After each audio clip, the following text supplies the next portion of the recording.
So today we're going to talk about what happens when kids start jiu-jitsu and what does that progression look like? Because every kid that starts jiu-jitsu is going to hit a plateau point. And this is with any sport, not just jiu-jitsu, but we find it more common here. And that plateau point usually happens around 3 to 6 months. And a lot of times kids can fight through that. Then around 9 months to 12 months, they're talking about, I don't want to do this anymore. I want to quit this sport. So what is actually happening within the kids' brains? From 0 to 3 months, kids are coming in, they're extremely zealous, the parents are excited, they're learning this new sport. We're getting a lot of dopamine dropping into that kid's system. Quick rewards, oh, I came into class, it was so much fun. We're meeting new friends, we're learning new skills. Around that 3 to 6 month mark, all of a sudden now the learning is getting boring. The drills are becoming repetitive. The kids are not learning information as quickly, and as they're rolling, now they're trying to set their own goals, and maybe they're failing a lot. And in jiu-jitsu, you fail all the time, and that is how we learn. Kids are having to overcome those failures every time they're coming to class. They don't want to continue when you're failing. Now we hit around 9 months to the 12-month mark, and they've failed to a point. Maybe they haven't made a lot of friend connections. Maybe there's some kids in the class that are naturally athletic, that are able to dominate them using physical attributes. Now your kid really just doesn't want to come. You're having to talk to them and persuade them to get into class every single time it's coming up to come. This is the point that as a parent, you need to value consistency over progress. The more that you just fight through that barrier with your kid, make them aware that this is a totally normal feeling to have, and allow that kid to come and just enjoy being there without putting a lot of barriers on what your personal expectations as a parent is. Your kid will break through that cycle because the dopamine's not coming as it was in that first 0 to 3 months. Now your kid no longer says, I'm just a kid that's doing jiu-jitsu because it's fun. Now it becomes, I do jiu-jitsu because this is what I am doing. And their myelin sheath in their brain is going to become stronger. Now they're building resilience. Now they're starting to, with that myelin sheath, actually become natural grapplers. It's through the repetitive motions that their body, when they come in, they're going to start doing things more naturally, and that allows them to start picking up those new techniques and become better and better and better. But as parents, our responsibility is to help them through that transition period. This happens not just with kids. This is also the standard for adults. At our gym, we have a 12-month contract. We want people to be here for 12 months. And it's because this happens not just with kids, it also happens with the adult program too. People come in, they're super zealous. Now all of a sudden they're comparing their belts to other people's belts. We're not handing out stripes and promotions. There's not competitions every weekend where everyone's getting a participation award. You're constantly challenged. You're constantly failing. And it's through that failures that so much growth happens within individuals, not just physically, but mentally, through your relationships with other people. Would you have anything to add in that? I was going to ask you actually, what is something that you would have a parent say to their kids if they've had a rough week, and maybe they've started to see progression, and now they're starting to get to that point where they're like, oh, what does a parent say to a child to keep them on the right path or consistently, so they're not failing? Absolutely, and this is really important, communication with your coaches. If you're noticing that your kid is having those struggles, the first thing you're going to want to do is talk to the coach about it. As a coach, our responsibility is to the kid is to find those small wins for them. So in any jiu-jitsu, you need to have small wins. It's not, I am going to submit this person on every roll. That small win might be, I always get stuck in the bottom of side control, or I am never able to take somebody down. And so the win for that kid is not, I can submit everybody in the class and I'm the best. That win all of a sudden becomes, I was able to escape the bottom of mount. And that is a huge win for that kid, and you make it a big win. Maybe after class you say, hey, I watched you, you did really good job getting out from underneath that kid. Let's go grab a piece of candy on the drive home. It's okay to bribe your kids with the little bits of things. I've learned that through having 4 kids at home. It's okay to have those little wins. You don't have to celebrate every single time, but just having small wins that make those successes bigger will really help. And also communicating to those coaches, things that you're doing at home so that we can make the kids excited and create those little goals for them when they're in class would be a huge one. That's awesome. When you have a child that you start seeing came in zealous and had some natural abilities, maybe even early on started doing competitions at a really young age, finding success with it, we find that those kids, like you said earlier, may find burnout because they've, Yes. and a lot of times I see parents, have thrown their kids, oh, more. What would you say to a child that is starting to go down that path as an instructor or coach, not maybe as a parent, but, what are some of the things that you might say when you see a child heading that direction? Yeah, the first thing when we do have some kids that are very naturally athletic, we find in the long term, and when I say long term, we're looking at multiple years in a sport. That kid at the beginning is using physical attributes to be able to win a match. They're able to grab someone by the head and physically take that kid to the ground. As they progress through the years, the kids that struggled at the beginning tend to actually become more technically advantaged, and in the long term will start winning over those kids that were naturally athletic in the beginning. So when we see a kid that has natural athleticism, we of course want to encourage it. This is a great thing to do. They're going to have those big wins early on, but as they progress, that is going to be balanced out with kids that now have more technical knowledge. And the kid's not going to understand, why am I failing at this?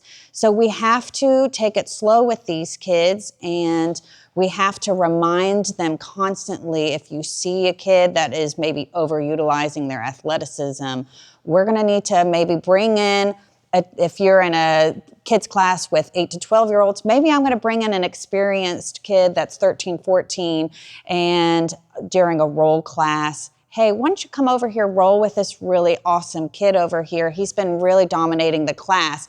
Give them someone a little bit more challenging, that now their athleticism is being matched by someone who's a little bit bigger. And so now that kid is going to be forced to find and use some technical skills. And you're not going to do that every single class. Every once in a while, just as a reminder to that kid, hey, that didn't seem to work as well. Why do you think that didn't work? And you have to challenge the kids to think about it themselves and to answer those questions themselves. That's amazing.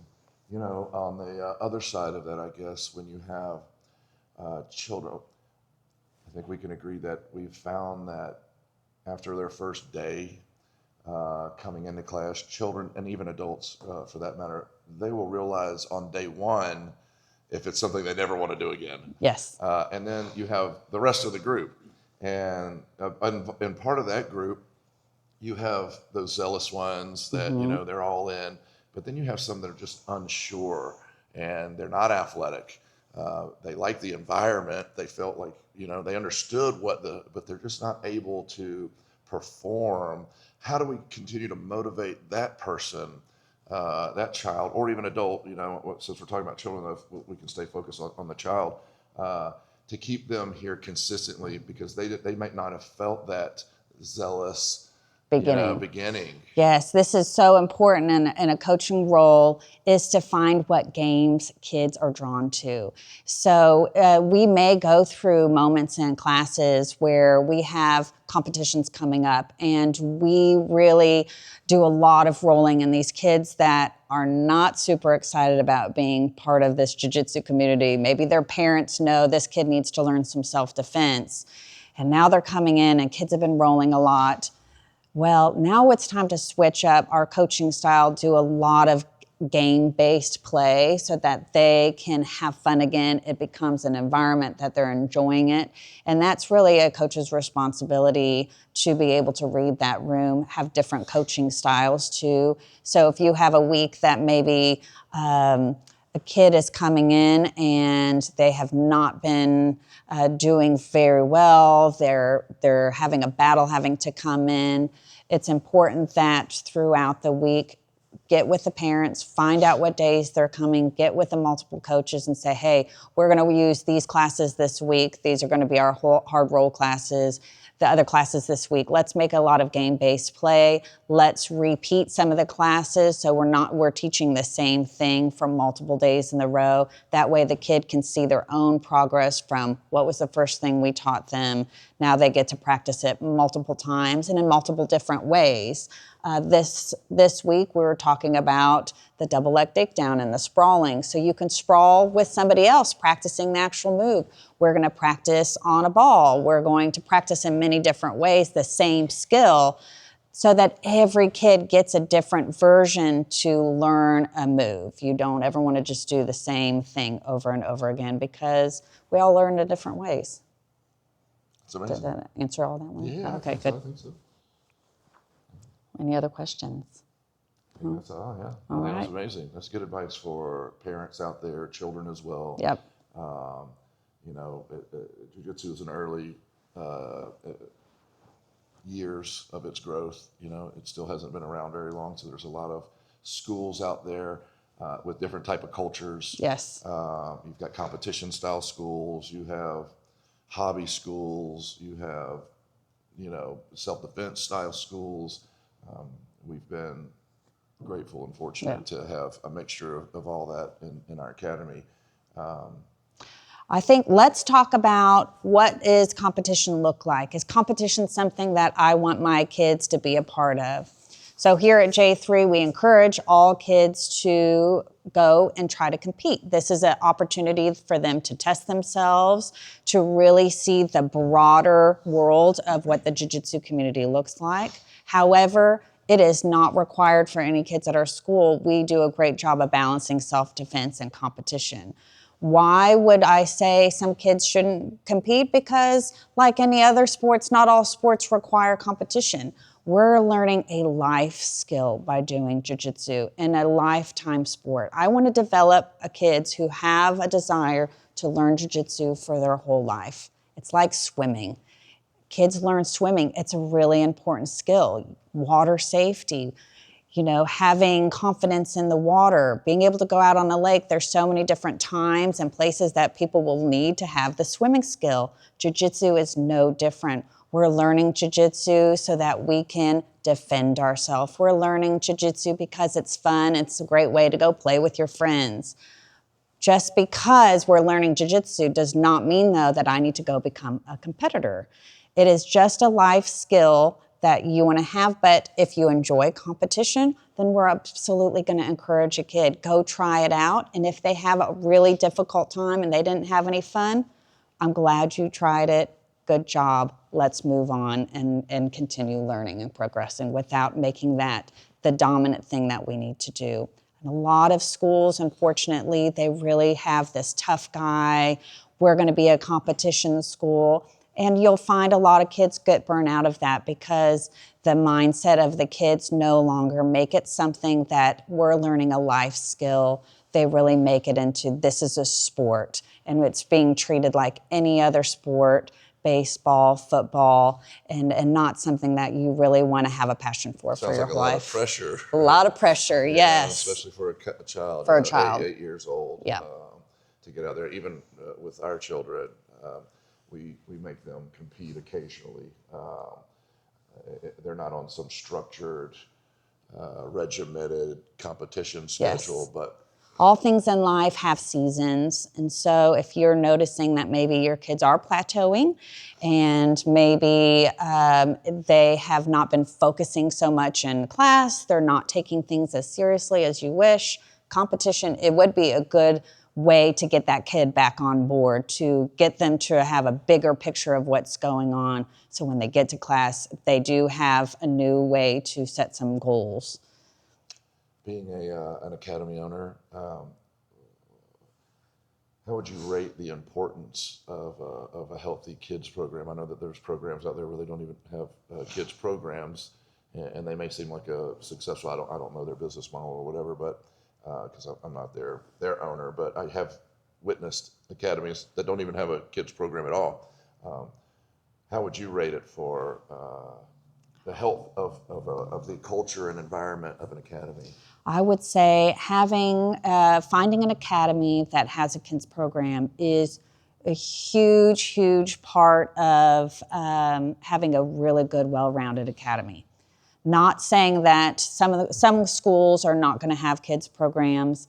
The one thing that they will lack in that is that the adults actually are at a disadvantage, because when you have a kids program, kids and adults are getting to see each other's progress, failures. You're getting to have multiple mentors that are helping kids. And also, it's fun when you're an adult and you look over and you see a kids program and you get to know kids that are in your program, and you're getting to see their struggles and their successes. We compare each other all the time in jiu-jitsu. Everyone's looking at, what does this blue belt look like? Oh, what is this if it's a kid's? Well, he's got 3 stripes and I have 2 stripes. What does that mean? And when you have a school that has a mix of adults and kids, that comparison becomes less of a problem and more of an understanding that everybody is at different belt levels for different reasons too. As a almost 43-year-old disabled veteran, I'm going to have progress much differently than an 18-year-old blue belt, purple belt that's been training since they were 8 years old. And so our standards are going to be a little bit different. And the same as a kids program, you have a gray belt kid that's 13 years old is not the same as a gray belt kid who's 7 years old and has been doing this since they're 4.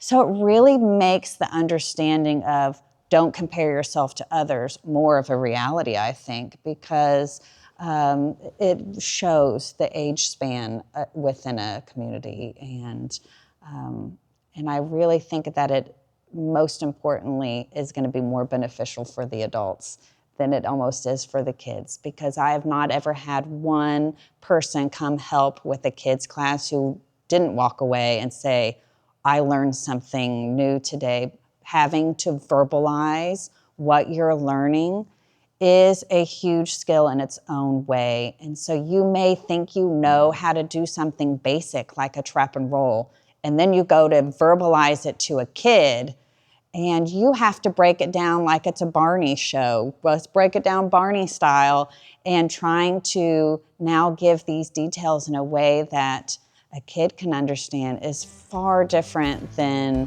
when you're going and helping your training partner as an adult.